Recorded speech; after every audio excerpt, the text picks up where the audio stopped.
listening test. This test has 3 parts. In each part, you'll hear a number of different extracts. At the start of each extract, you'll hear this sound. You'll have time to read the questions before you hear each extract, and you'll hear each extract once only. Complete your answers as you listen. At the end of the test, you'll have 2 minutes to check your answers. Part A. In this part of the test, you'll hear 2 different extracts. In each extract, a health professional is talking to a patient. For questions 1 to 24, complete the notes with information you hear. Now look at the notes for extract 1.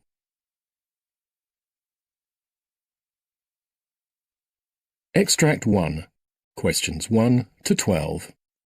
For questions 1 to 12, complete the notes with a word or short phrase. You now have 30 seconds to look at the notes.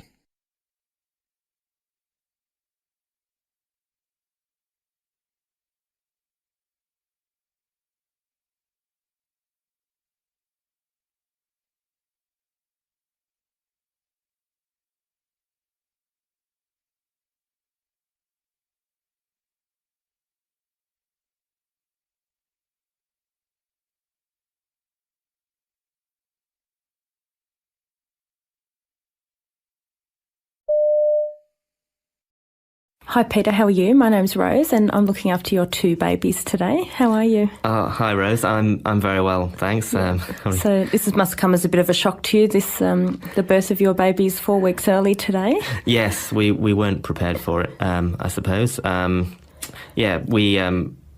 Sorry. That's okay. I know it's quite overwhelming, isn't it, when you've come in today and this has all probably been a huge shock and a big surprise.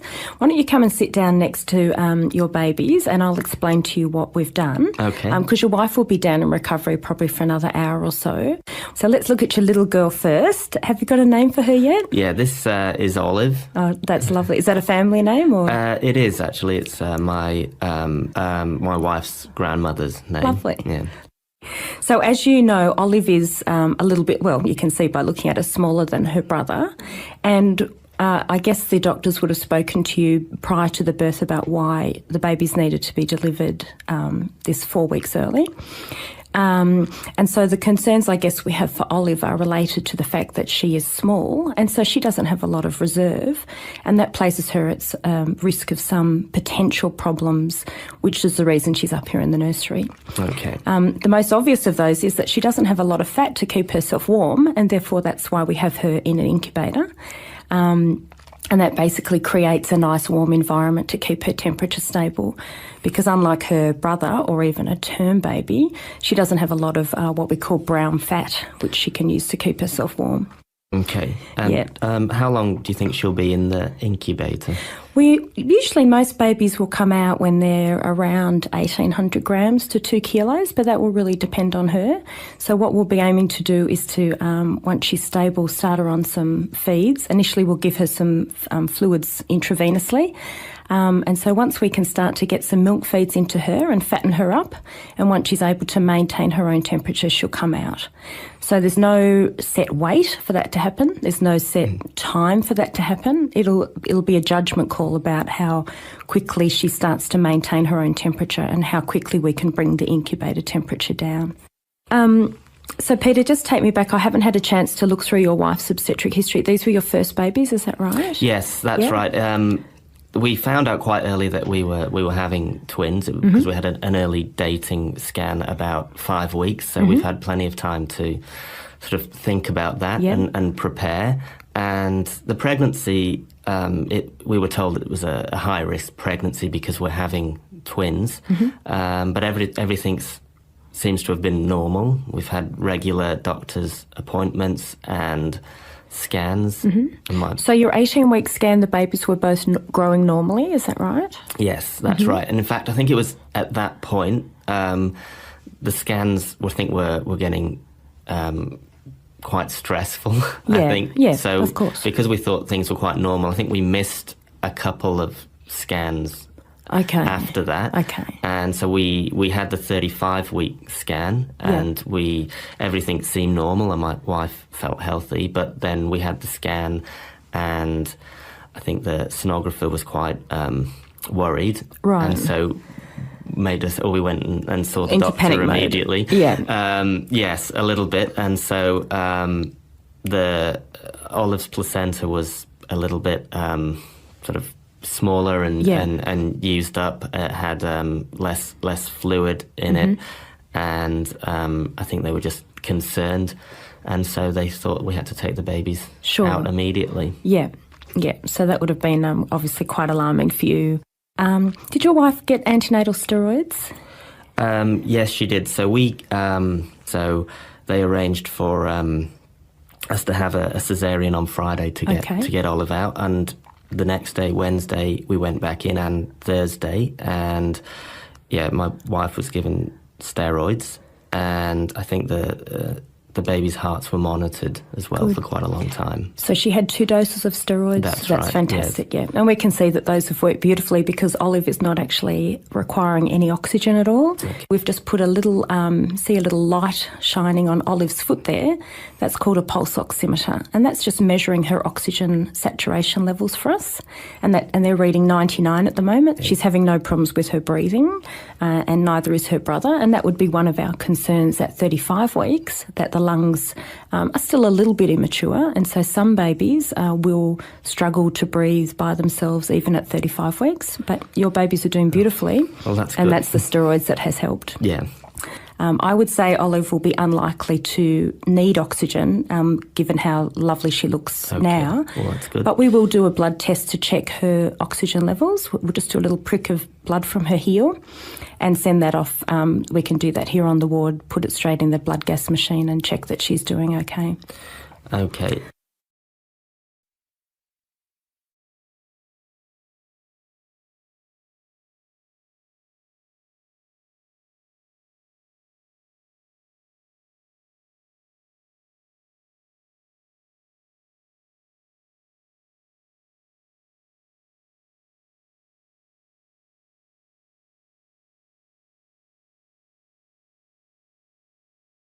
Extract 2, questions 13 to 24.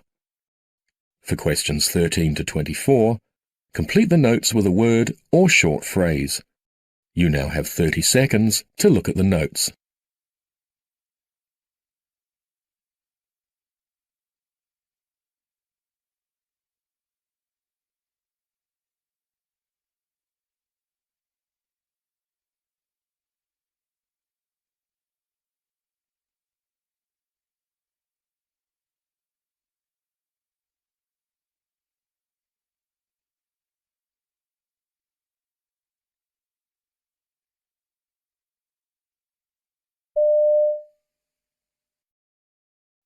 Okay, so when was the last time you saw an optometrist?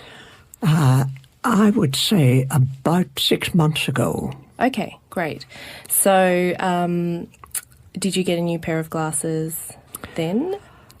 No, I didn't. Okay, and are you wearing anything at the moment? Yes, I've got glasses which I got about a year ago. Okay. And what do you normally wear those glasses for? Reading. Reading, okay. I generally don't wear them, for distance. Okay, great. So are you happy with how you see in the distance? Yes, I don't have a problem there. Mm-hmm. I'm just thinking, that it's getting a bit more difficult for reading. Okay. Especially small print. The phone book, for example, is really difficult for me. Yeah, well, the phone book is difficult anyway, I think. But yeah, that can certainly be quite frustrating. Yes. So do you think the difficulty was there when you got your most recent glasses a year ago, or do you think it's gone downhill since then? I think that my vision in my good eye is not as good as it was 12 months ago. Okay. All right. So tell me about your eye history then. Yes, well, it goes back quite a bit. around about '06, I started to notice a slight waviness in lines that I was reading. Okay. And that was in your right eye? In my right eye. Okay. And the ophthalmologist said, you know, you've got a problem with your right eye. You should see a specialist, a retinal specialist.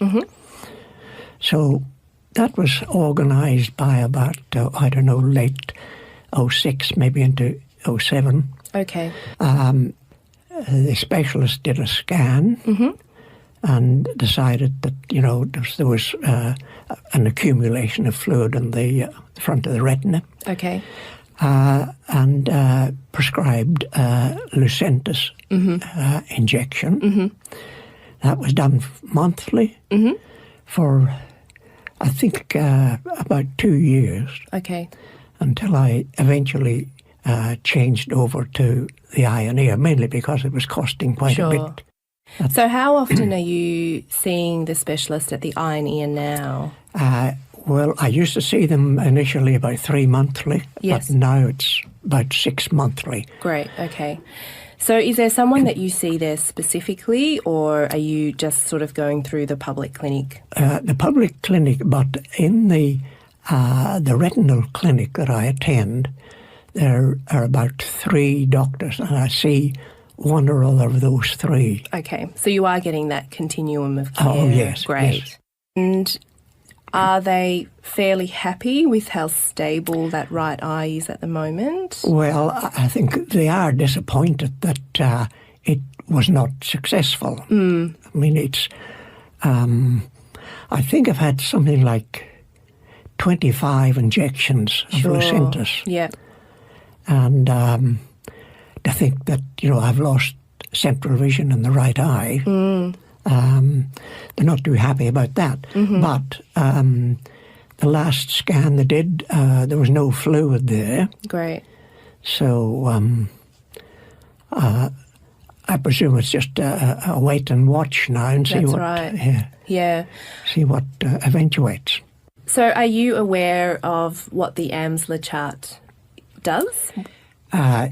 Yes, I've been using it for some years now. Okay, so I'll just run through it just to make sure that you're doing it properly, because a lot of people do it every day and they don't realise they're not doing it properly, and as a result, you know, there's no point. So it basically checks the very, very central visual field of both eyes.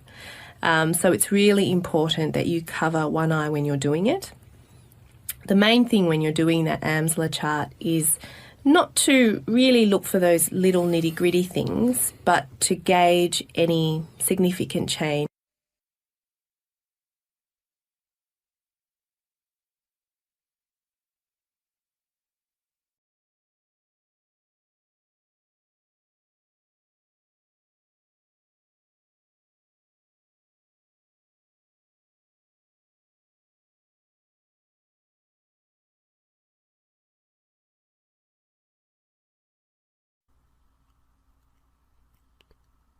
That is the end for Part A. Now look at Part B.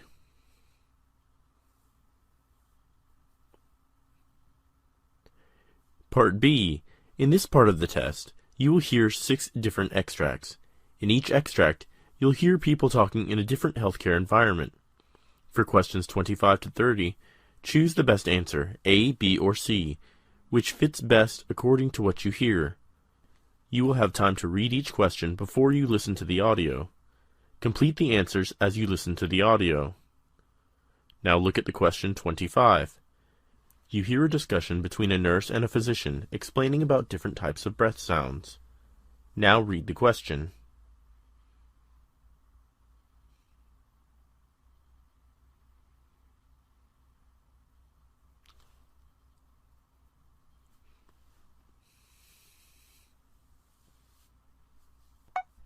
Hello, doctor. Can you explain what are the different types of breath sounds?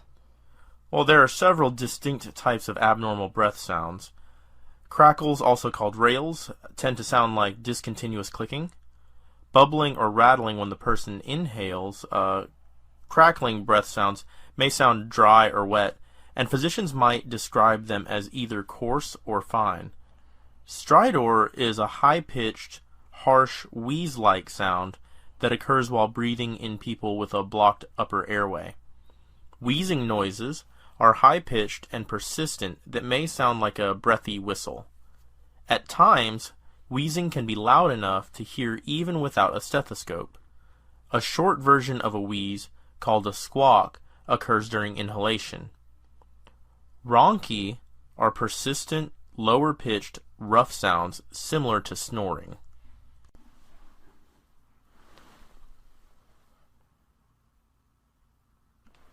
Question 26. You hear a monologue by a physician explaining about Heberdine's nodes. Now read the question.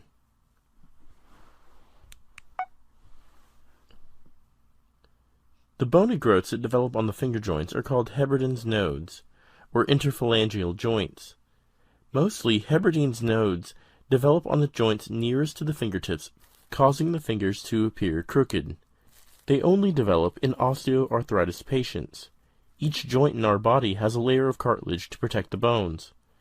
Osteoarthritis causes the cartilage layer to degrade, gradually allowing the bones in the joints contact directly with each other. Over time, the bones get damaged from scraping together. Our body reacts to this body damage by developing new bones that are known as nodes. Heberdine's nodes are one of such bone formations on the fingers of patients with severe osteoarthritis.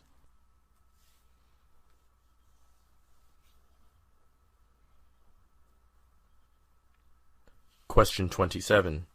You hear a discussion between a nurse and a physician explaining about surgical treatments for patients with a desiccated disc. Now read the question.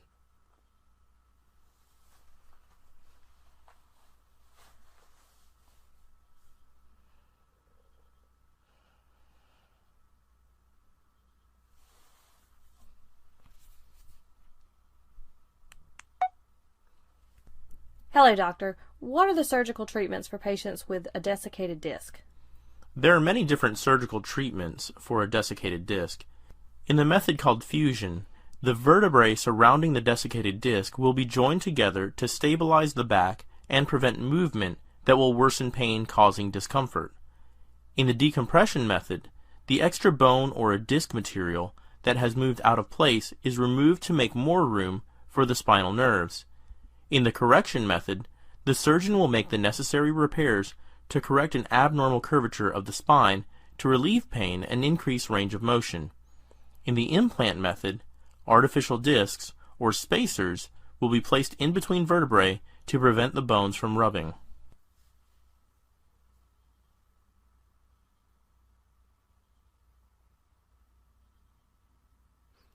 Question 28. You hear a discussion between a nurse and a physician explaining about outcomes of TB skin test. Now read the question.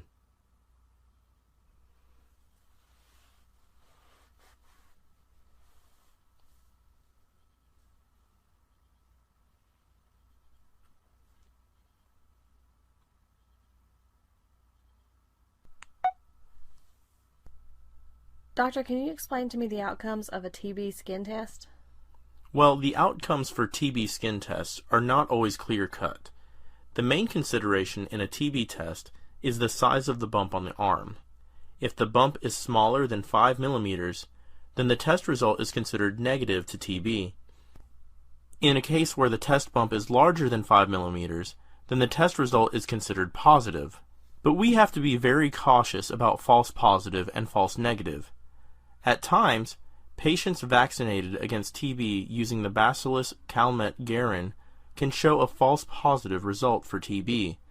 There is also a possibility that when the patient's infected with bacteria similar to TB, false negative result happens when a person has a weak immune system or has been exposed to pathogens, such as smallpox or measles.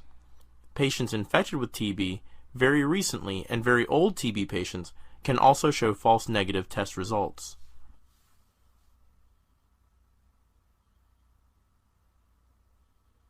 You hear a monologue by a physician explaining about atelectasis. Now read the question.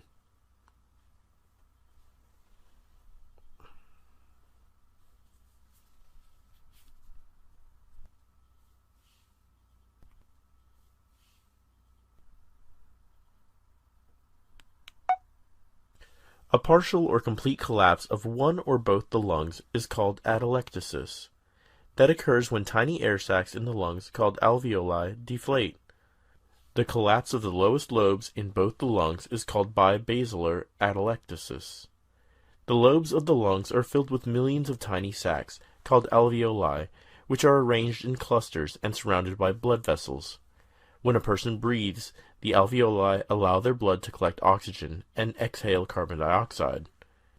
During bibasilar atelectasis, the alveoli in the lower lobes of the lungs deflate and stop performing this crucial task, therefore blocking oxygen from reaching the vital organs, life-threatening at times.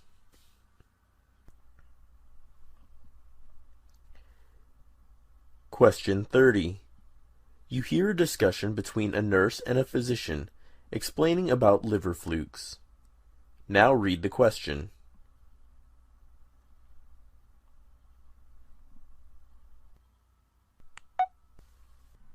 Doctor, what are liver flukes?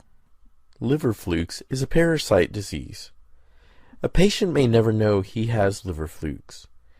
Even the doctors at times may not diagnose the condition because the symptoms of fasciolasis are similar to many other conditions.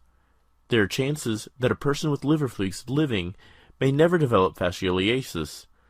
Others may develop fasciolasis many years after the liver flukes entered the body.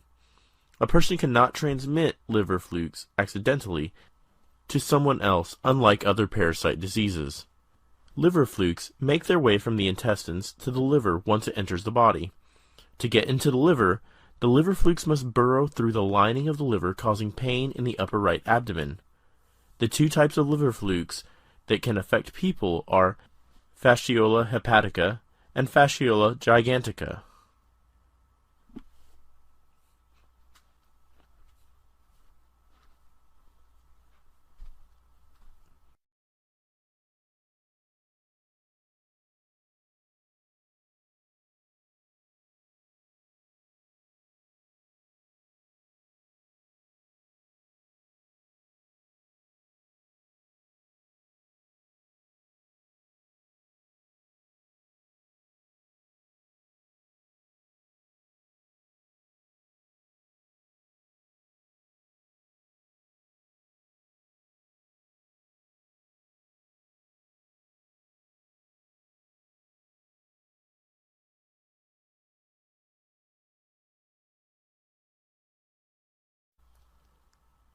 That is the end of Part B.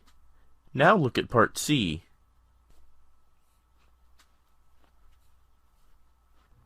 Part C. In this part of the test, you'll hear two different extracts. In each extract, you'll hear health professionals talking about specific aspects of their work. For questions 31 to 42, choose the best answer, A, B, or C, which fits best according to what you hear. Complete the answers as you listen to the audio. Now look at Extract 1. Extract 1. Questions 31 to 36. You hear the lecture given by a physician on the topic of cystic hygromas. You have 90 seconds to read the questions 31 to 36.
Cystic hygromas are fluid-filled sacs that commonly occur on the neck or head of a baby as a result of blockages in the lymphatic system.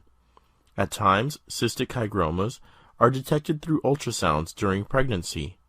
Some cystic hygromas may not appear until the child grows. Cystic hygromas affect 1 in 800 pregnancies and 1 in 8,000 live births. In 80% of cases, cystic hygromas appear on the face, including the neck, head, cheek, mouth, or tongue. It can usually grow in other parts of the body, including the chest, armpits, buttocks, legs, and groin. Usually, cystic hygromas that are present at birth or develop after birth are benign. However, they can be disfiguring, grow very large, and affect a child's ability to swallow and breathe. At times, cystic hygromas detected during pregnancy go away before birth. A fetal cystic hygroma can be a risk factor for miscarriage. Although usually cystic hygromas affect children, there are rare cases of their appearance in adults. In a remarkable case, a 32-year-old man had a cystic hygroma on his neck that appeared 8 months before diagnosis. He was experiencing severe pain and swelling in the right lower part of his face that extended to his neck. Biopsy confirmed it was an adult-onset cystic hygroma. Environmental and genetic factors caused the formation of cystic hygromas.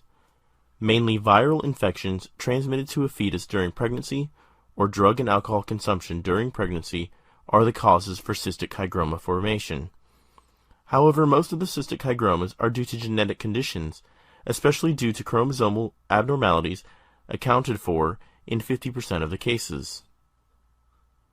Genetic causes for cystic hygroma are: Turner syndrome is a condition where a woman is partially or completely missing an X chromosome, causing change in appearance and problems related to the fertility and heart. Patients with Noonan syndrome may have unusual facial features, bleeding problems, heart issues, short stature, skeletal abnormalities, and many other symptoms. Trisomy 13, 18, or 21.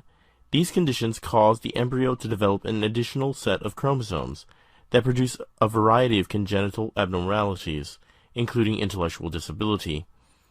Depending on the location of the cysts, the symptoms of a cystic hygroma may vary.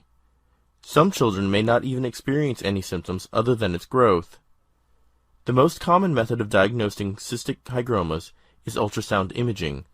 Usually, cystic hygromas are diagnosed when the fetus is still in the womb during a routine abdominal ultrasound. It is also detected in a blood test carried out at 15 to 20 weeks. If the blood test result shows high levels of alpha-fetoproteins, it might be an indication of cystic hygroma. Although ultrasound images may indicate the possible location and size of a cystic hygroma, additional diagnosis may be required for obtaining more information, such as depth and severity of the growth, and any obstructions that can indicate a breathing problem. A transvaginal probe method can take better images of the cystic hygroma without the obstruction of other organs in the way. Fast-spin magnetic resonance imaging can provide a clear image and more details about the cystic hygroma. During amniocentesis test, a doctor will collect amniotic fluid through a special needle for testing chromosomal abnormalities. Normally, there is no need for any treatment for a cystic hygroma, as long as it is not causing any health issues. Sclerotherapy is one treatment option, in which a specialist injects a chemotherapeutic agent called bleomycin into the cystic hygroma to shrink its growth. However, it may take several therapy sessions for this to happen. Moreover, a cystic hygroma can also grow back. A surgical removal of cystic hygroma may be considered only when the child grows a bit older. However, surgery can cause significant scarring and complications such as damage to nerves, arteries, blood vessels, and structures near the cystic hygroma. In case the cystic hygromas have associations with other genetic conditions that may impact the development of the child, cystic hygromas can grow back even after surgery, treatment, especially if the cyst cannot be removed completely during the pregnancy.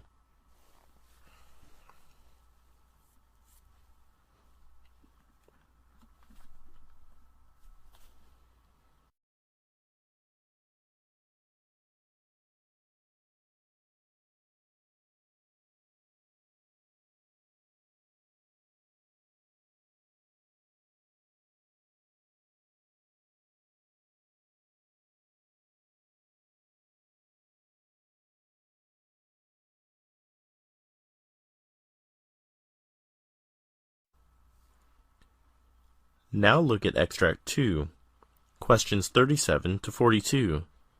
You hear the monologue of a physician giving a lecture on delusions of grandeur and its treatments. You have 90 seconds to read questions 37 through 42.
Well, a delusion of grandeur is an unusual or false belief about one's greatness.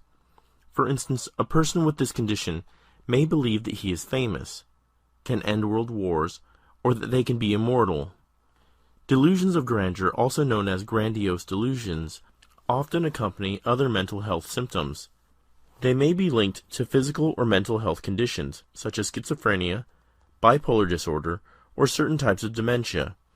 The condition may be persistent, or it may appear only periodically.